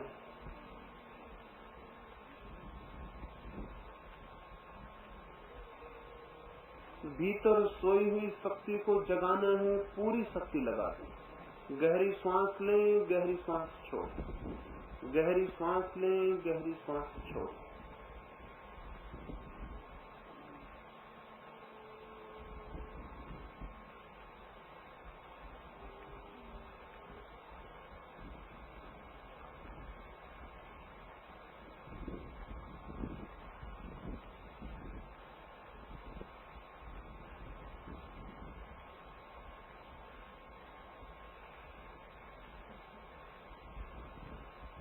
छोड़ दें, पूरी ताकत लगाएं, अपने को रोके नहीं। भीतर सोई हुई विद्युत के जागने के लिए जरूरी है गहरी सांस लें, गहरी सांस छोड़ें। शरीर का रोआ रोआ जीवंत हो जाए, शरीर का रोआ रोआ कपने लगे। पूरी ताकत लगाएं, गहरी श्वास, गहरी श्वास, गहरी श्वास, गहरी श्वास, गहरी श्वास, सारी ताकत लगा दें। पूरी ताकत लगाएं, 2 मिनट पूरी ताकत लगाएं तो हम दूसरे सूत्र में प्रवेश करें। ये पूरा वातावरण चार्ज हो जाए। गहरी सांस लें और छोड़ें, ये सारा वातावरण विद्युत की लहरों से भर जाएगा। गहरी सांस लें और छोड़ें, गहरी सांस लें और छोड़ें, गहरी लें, गहरी छोड़ें। पूरी शक्ति लगाएं, गहरी सांस और गहरी सांस और गहरी सांस और गहरी सांस और गहरी सांस और गहरी और गहरी और गहरी और गहरी और गहरी और गहरी और गहरी और गहरी और गहरी, गहरी से गहरी सांस लें, गहरी से गहरी सांस, गहरी सांस, गहरी सांस, गहरी सांस, गहरी सांस, गहरी सांस। अब दूसरा सूत्र जोड़ना है। 1 मिनट गहरी सांस लें, पूरी गहरी सांस, पूरी गहरी सांस, पूरी गहरी सांस, और गहरी और गहरी और गहरी। किसी दूसरे पर ध्यान न दें, अपने भीतर सारी ताकत लगाएं। और गहरी और गहरी और गहरी। और दूसरा सूत्र जोड़ दें। दूसरा सूत्र है शरीर को पूरी तरह छोड़ देना है। गहरी सांस लें और शरीर को छोड़ दें। रोना आने दें, आंसू निकले बहने दें, हाथ पैर कपने लगे कपने दें, शरीर डोलने लगे घूमने लगे घूमने दें, शरीर खड़ा हो जाए नाचने लगे नाचने दें। पूरी गहरी सांस लें और शरीर को छोड़ दें। शरीर को जो होता हो होने। गहरी सांस, गहरी सांस, गहरी सांस। अब 10 मिनट तक गहरी सांस जारी रहेगी और शरीर को बिल्कुल ढीला छोड़ दें। जो मुद्राएं बनती हो बने, जो आसन बनते हो बने, शरीर लौटता हो लौटे, नाचता हो नाचे। शरीर को छोड़ दें, सिर्फ दृष्टा रह जाए, शरीर को जरा भी रोके नहीं। गहरी सांस, गहरी सांस, गहरी सांस और शरीर को बिल्कुल छोड़ दें। जो भी होता हो होने, शरीर को जरा भी रोके नहीं।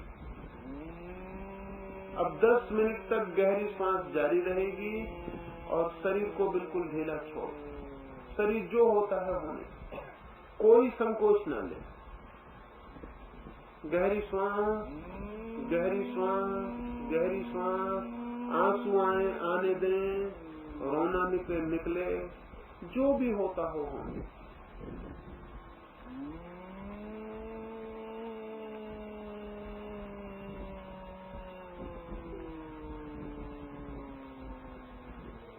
शरीर को बिल्कुल छोड़ दें। शरीर अपने आप डोलने लगेगा, चक्कर खाने लगेगा।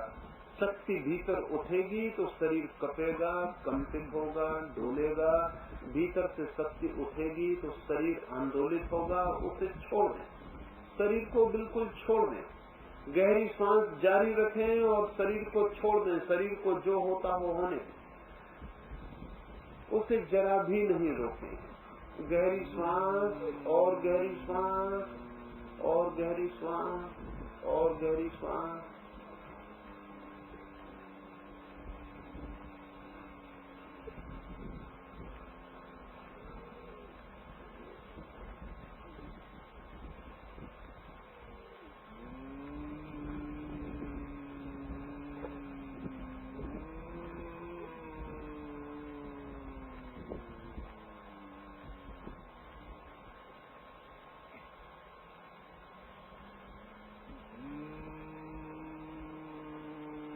गहरी सांस, गहरी सांस, गहरी सांस और शरीर को छोड़ दें। ध्यान रहे शरीर पर कहीं कोई रुकावट न रहे। जो शरीर को होना है होने दें, उससे शक्ति के ऊपर पहुंचने में मार्ग बनेगा। छोड़ दें, शरीर को ढीला छोड़ दें, गहरी श्वास जारी रखें, उसे ढीला ना करें। श्वास गहरी चले, शरीर को शिथिल छोड़ दें, शरीर को जो होता है होने दें, बैठता हो बैठे, गिरता हो गिरे, खड़ा होता हो जाए, जो होता है होने दें, गहरी सांस जारी रखें।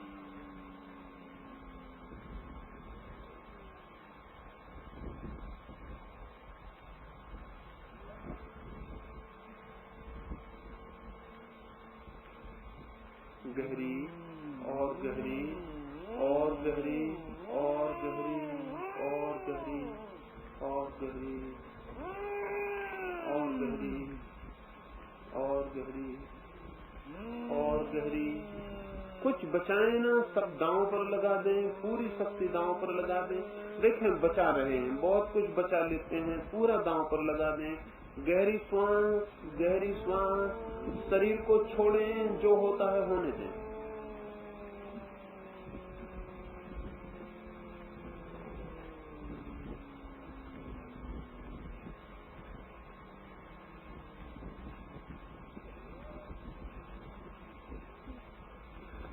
छोड़ें, हंसना आ जाए आ जाने दें, रोना आए आने दें, आवाज निकले निकल जाने दें, उसकी कोई चिंता न लें, जरा न रोकें। बस आप गहरी सांस लें और छोड़ दें।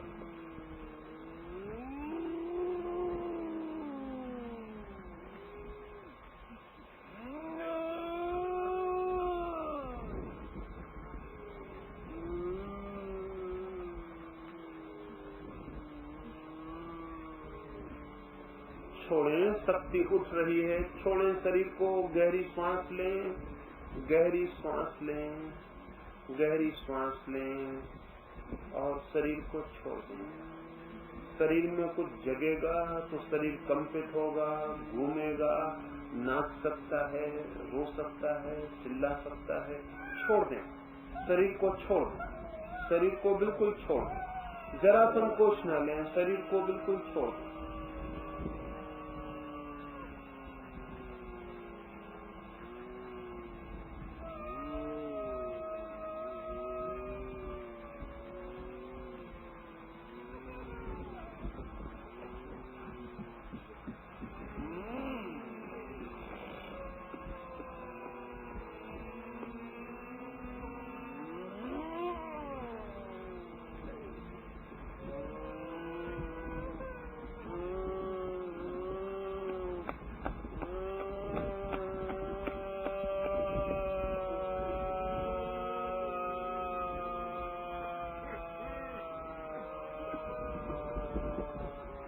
गहरी श्वास और गहरी, अपनी शक्ति श्वास पर लगाएं और छोड़ दें। शरीर को जो होता है होने दें, जरा भी संकोच नहीं, जरा भी न रोकें, दूसरे की फिक्र न करें।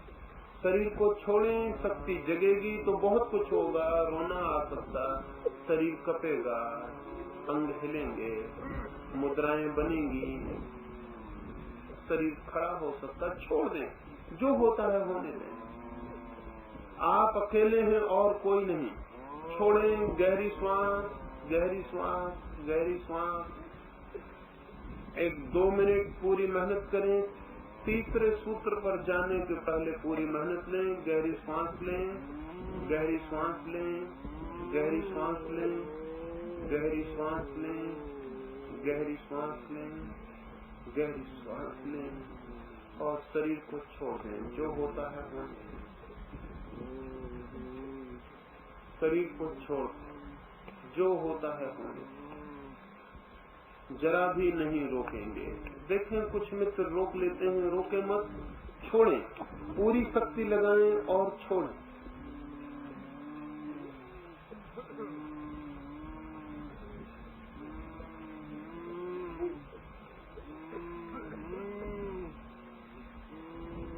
छोड़ें, रोना है पूरे मन से रोएं, रोके नहीं। आवाज निकलती है, दबाएं नहीं, निकल जाने दें। शरीर खड़ा होता है, संभाले न, हो जाने दें। नाचता है, नाचने दें। शरीर को पूरी तरह छोड़ दें, तभी सोई हुई शक्ति अपना मार्ग बना सकती। छोड़ें, गहरी सांस लें, गहरी श्वास, गहरी श्वास, गहरी श्वास, गहरी श्वास, और गहरी, और गहरी, और गहरी, और गहरी, और गहरी।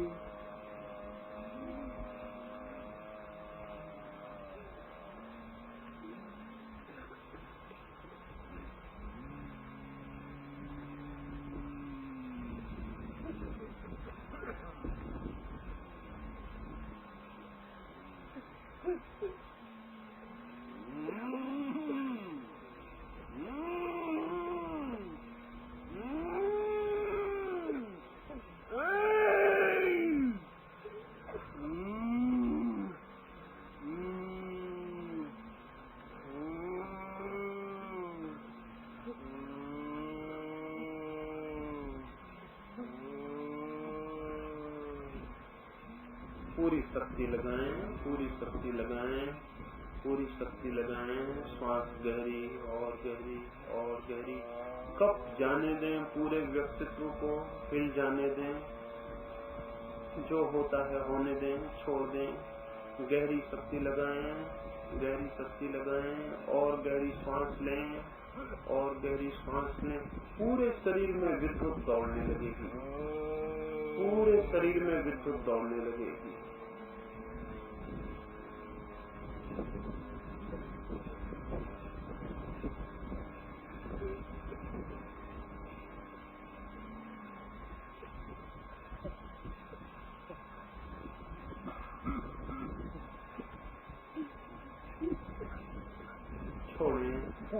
आखिरी 1 मिनट जोर से ताकत लगाएं तीसरे सूत्र में जाने के लिए। गहरी श्वास, गहरी श्वास, गहरी श्वास, और गहरी, और गहरी, और गहरी। पूरी ताकत लगाएं, तीसरे में गति हो सके। और गहरी श्वास लें, पूरी शक्ति लगा दें, और गहरी श्वास लें, और गहरी श्वास लें, और गहरा, और गहरा, और गहरा। और अब तीसरा सूत्र जोड़ दें। श्वास गहरी जारी रहेगी, शरीर की गति जारी रहेगी, और तीसरा सूत्र भीतर पूरी शक्ति से पूछने लगे, मैं कौन हूँ, मैं कौन हूँ, मैं कौन हूँ। भीतर पूछें, श्वास श्वास में एक ही प्रश्न भर जाए, मैं कौन हूँ, मैं कौन हूँ। श्वास तेजी से जारी रहे और भीतर पूछे, मैं कौन हूँ। शरीर की कंपन और गति जारी रहे और भीतर पूछे, मैं कौन हूँ, मैं कौन हूँ। दो मैं कौन हूँ के बीच जगह न रहे, पूरी शक्ति लगाएं, मैं कौन हूँ, मैं कौन हूँ। एक 10 मिनट सारी शक्ति लगा दें, मैं कौन हूँ, मैं कौन हूँ, मैं कौन हूँ, मैं कौन हूँ, मैं कौन हूँ, मैं कौन हूँ। पूरी ताकत लगाएं, प्राण भीतर एक ही गूंज से भर जाएं, मैं कौन हूँ, मैं कौन हूँ, मैं कौन हूँ, मैं कौन हूँ। ताकत से पूछें, भीतर सारे प्राणों में एक गूंज उठने लगे, मैं कौन हूँ। गहरी श्वास जारी रहे, शरीर को जो होना है होने दें और पूछें, मैं कौन हूँ, मैं कौन हूँ।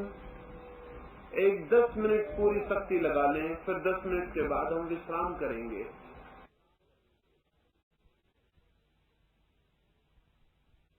लगाएं पूरी शक्ति, मैं कौन हूँ, मैं कौन हूँ, मैं कौन हूँ, मैं कौन हूँ, मैं कौन हूँ, मैं कौन हूँ, मैं कौन हूँ, मैं कौन हूँ, मैं कौन हूँ, मैं कौन हूँ, मैं कौन हूँ, मैं कौन हूँ, मैं कौन हूँ, मैं कौन हूँ। पूरी शक्ति लगाएं, जरा भी रोके नहीं। जोर से भीतर पूछें, मैं कौन हूँ, मैं कौन हूँ, मैं कौन हूँ, मैं कौन हूँ, मैं कौन हूँ। एक आंधी उठा दें भीतर, मैं कौन हूँ, मैं कौन हूँ, मैं कौन हूँ।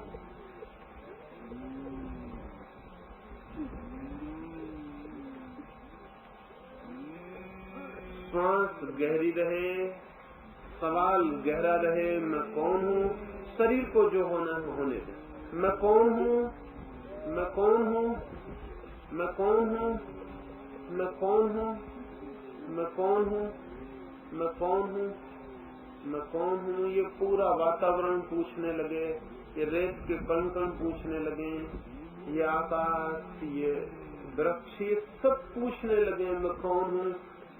पूरा वातावरण मैं कौन हूँ से भर जाए। मैं कौन हूँ, मैं कौन हूँ, मैं कौन हूँ, मैं कौन हूँ। पूरी शक्ति लगाएं, फिर विश्राम करना है। और जितनी शक्ति लगाएंगे उतने ही विश्राम में प्रवेश होगा। जितनी ऊंचाई पर आंधी उठेगी उतनी ही गहरे ध्यान में गति होगी। चौथा सूत्र ध्यान का होगा। आप पूरी शक्ति लगाएं, क्लाइमेक्स पर जितना आप कर सकते हो लगा दें। कहने को न बचे कि मेरे पास कोई ताकत शेष रह गई कि मैं कौन हूँ, मैं कौन हूँ, मैं कौन हूँ। गहरी सांस, गहरी सांस। भीतर पूछे मैं कौन हूँ, मैं कौन हूँ, मैं कौन हूँ, मैं कौन हूँ, मैं कौन हूँ, मैं कौन हूँ।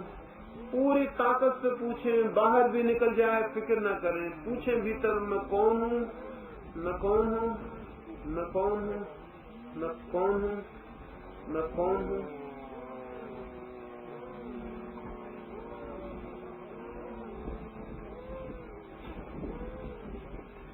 पूरी ताकत लगाएं, पूरी ताकत लगाएं, पूरी ताकत लगाएं। शरीर को जो होता है होने दें। शरीर गिरे गिर जाए, रोना निकले निकले। पूरी ताकत लगाएं। मैं कौन हूँ, मैं कौन हूँ, मैं कौन हूँ, मैं कौन हूँ। पूरी लगाएं, जरा भी रोके नहीं। मैं कौन हूँ, मैं कौन हूँ, मैं कौन हूँ, मैं कौन हूँ। पूरी लगाएं, पूरी ताकत लगाएं। मैं कौन हूँ, मैं कौन हूँ। रोके नहीं, रोके नहीं। मैं कौन हूँ, मैं कौन हूँ, मैं कौन हूँ, मैं कौन हूँ, मैं कौन हूँ, मैं कौन हूँ, मैं कौन हूँ, मैं कौन हूँ, मैं कौन हूँ। पूरी शक्ति लगा दें। मैं कौन हूँ।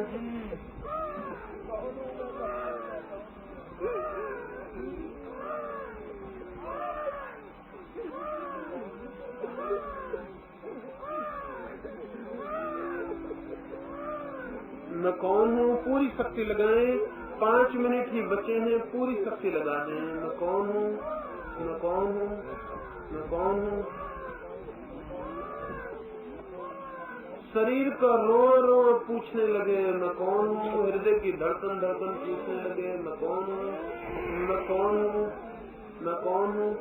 पूरे क्लाइमेक्स पर, चरम पर अपने को पहुंचा दें, आखिरी सीमा पर पहुंचा दें। बिल्कुल पागल हो जाएं। मैं कौन हूँ, मैं कौन हूँ, मैं कौन हूँ, मैं कौन हूँ।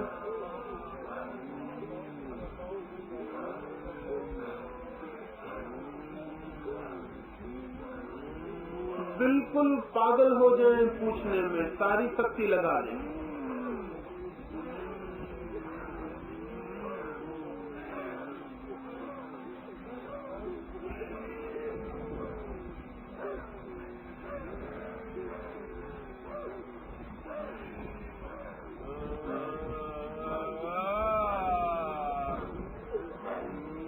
पूरी शक्ति लगाएं, आखिरी पूरी शक्ति लगाएं। फिर तो विश्राम करना है। पूरी शक्ति लगाएं। मैं कौन हूँ, मैं कौन हूँ, मैं कौन हूँ, मैं कौन हूँ, मैं कौन हूँ।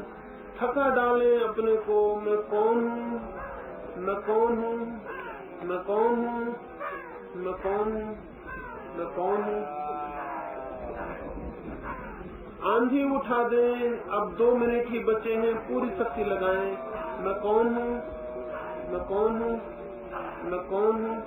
शरीर को जो होता है होने दें, शक्ति पूरी लगा दें। 2 मिनट तूफान उठा दें। मैं कौन हूँ, मैं कौन हूँ, मैं कौन हूँ, मैं कौन हूँ, मैं कौन हूँ, मैं कौन हूँ, मैं कौन हूँ, मैं कौन हूँ, मैं कौन हूँ, मैं कौन हूँ, मैं कौन हूँ। 1 ही मिनट बचा है, पूरी शक्ति लगाएं, फिर विश्राम करना है। मैं कौन हूँ, मैं कौन हूँ। शरीर को जो होता है होने दें। गहरी श्वास, गहरी श्वास, गहरी श्वास, गहरी श्वास, गहरी श्वास। मैं कौन हूँ, मैं कौन हूँ। शरीर कपता है, शरीर नाचता है, छोड़ दें। मैं कौन हूँ, मैं कौन हूँ। चौथे सूत्र पर जाने के लिए पूरी शक्ति लगा दें। मैं कौन हूँ, मैं कौन हूँ। लगाएं पूरी शक्ति। जब तक आप पूरी न लगाएंगे चौथे सूत्र पर नहीं चलेंगे। मैं कौन हूँ, मैं कौन हूँ, मैं कौन हूँ, मैं कौन हूँ, मैं कौन हूँ, मैं कौन हूँ, मैं कौन हूँ, मैं कौन हूँ। पूरा डूब जाए। मैं कौन हूँ, मैं कौन हूँ, मैं कौन हूँ, मैं कौन हूँ, मैं कौन हूँ, मैं कौन हूँ, मैं कौन हूँ, मैं कौन हूँ, मैं कौन हूँ, मैं कौन हूँ। पूरी शक्ति लगा दें। मैं कौन हूँ। फिर हम चौथे पर चले। मैं कौन हूँ, मैं कौन हूँ, मैं कौन हूँ, मैं कौन हूँ, मैं कौन हूँ, मैं कौन हूँ, मैं कौन हूँ। पूरी शक्ति लगाएं, छोड़े मत, जरा भी ना बचाएं। पूरी शक्ति लगाएं। गहरी श्वास, गहरी श्वास, गहरी श्वास, गहरी श्वास। मैं कौन हूँ, मैं कौन हूँ, मैं कौन हूँ, मैं कौन हूँ। और अब सब छोड़ दें। चौथे सूत्र पर चले जाएं। विश्राम में न पूछें न गहरी श्वास में, सब छोड़ दें। 10 मिनट के लिए सिर्फ पड़े रह जाएं जैसे मर गए, जैसे नहीं। सब छोड़। 10 मिनट सिर्फ छोड़ कर पड़े रह जाएं उसकी प्रतीक्षा में। छोड़ दें। ना पूछें न श्वास गहरी लें, बस पड़े रह जाएं। सागर का गर्जन सुनाई पड़े, सुनते रहें। हवाएं वृक्षों में आवाज करें, सुनते रहें। कोई पक्षी शोर करे, सुनते रहें। 10 मिनट मर गए यही।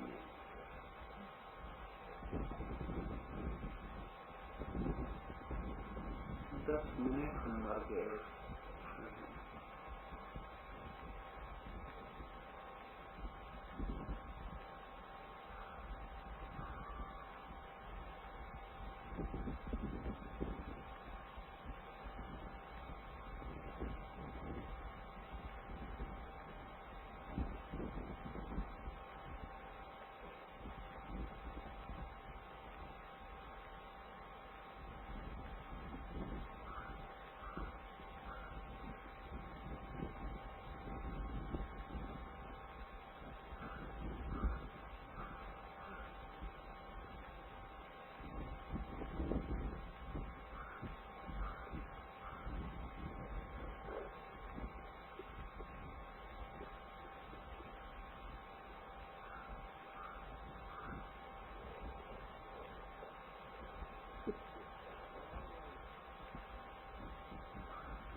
धीरे धीरे आंख खोलिए। आंख न खुलती हो तो दोनों आंखों पर हाथ रख लें। जो लोग गिर गए हैं उनसे उठते न बने तो धीरे धीरे गहरी सांस लें और फिर जल्दी कोई न उठे, झटके से न उठे, बहुत आहिस्ता से उठे। फिर भी किसी से उठते न बने तो थोड़ी देर लेकर धीरे धीरे उठ के बैठे, आंख खोल लें।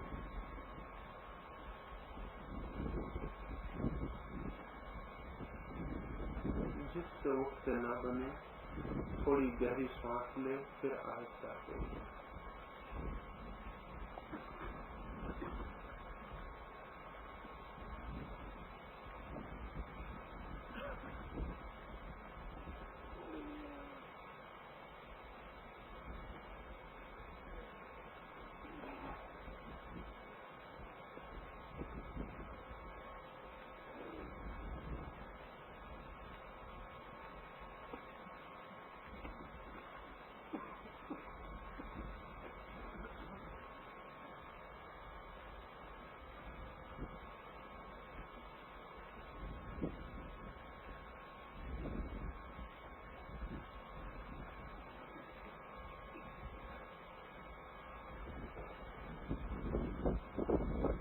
दो एक छोटी सी सूचनाएं हैं। दोपहर 3 से 4 मौन में बैठेंगे। मैं यहाँ बैठूंगा। 3 के 5 मिनट पहले ही आप सब आ जाएं। मैं ठीक 3 बजे आ जाऊंगा। बिल्कुल भी बात यहाँ न करें, एक शब्द भी प्रयोग न करें, चुपचाप आके बैठ जाएं। 1 घंटे में चुपचाप यहाँ बैठूंगा। उस बीच किसी के भी मन में लगे कि मेरे पास आना है तो वो 2 मिनट के लिए आके चुपचाप बैठ जाए और फिर अपनी जगह चला जाए और 2 मिनट के बाद न रोके, ताकि दूसरे लोगों को आना हो तो वो आए।